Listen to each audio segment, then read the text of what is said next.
喺今集開始之前，希望各位觀看呢條片嘅朋友或者網友，你哋可以用1至2秒嘅時間嚟到訂閱我哋嘅頻道，作為對我哋嘅支持，等我哋做得更加好。呢個係你，呢個又係你，呢個又係你喎。佳節過後，啲梨太多啦，唔止梨多喎，蘋果都多喎，點算呢？於是嚟一個蘋果梨水啦，淨係2樣，唔係加埋椰棗，3樣煲一個水飲。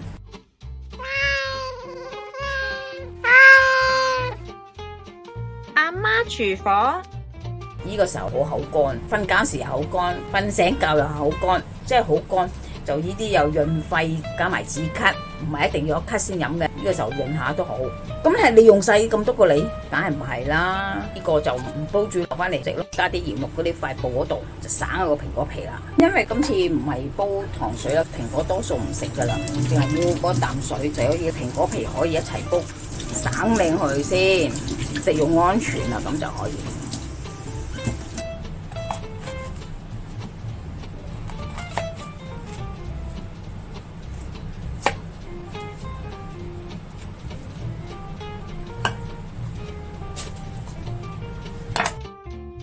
如果驚啲蘋果快氧化，用啲水浸一浸喎，浸住啲水咧，你可以用翻嘛。椰棗就可以成粒擺落去煲啦，就唔使起核啦。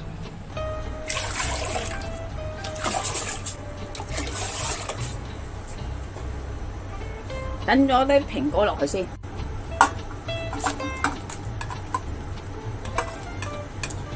如果你想椰棗出味，可以剪一剪佢，好容易剪到佢咋。而家用嘅火就係用小火，係唔冚蓋嘅，等佢慢慢煲嘅。目的就係將個水分濃縮。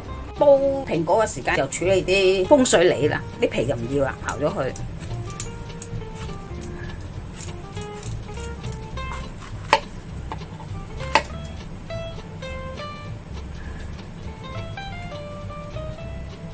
啲雪梨你無需咁早放落去，所以我先剪翻樹佢先。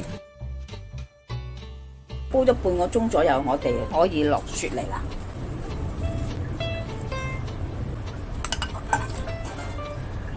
而家基本上係煲好噶啦，而家熄咗火咧，就攤凍佢先，就再批起佢。攤凍之後可以入落嗰個樽嗰度，擺落雪櫃，雪凍嚟飲，更加滋味。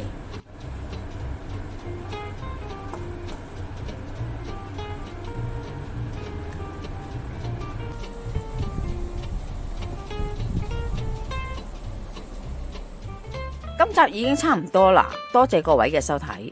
詳細食譜我哋會上傳喺 Facebook 嘅專頁裏邊，有興趣嘅話可以查閱。另外，如果喜歡我哋頻道嘅話呢，可以訂閱我哋嘅頻道，以作對我哋嘅支持。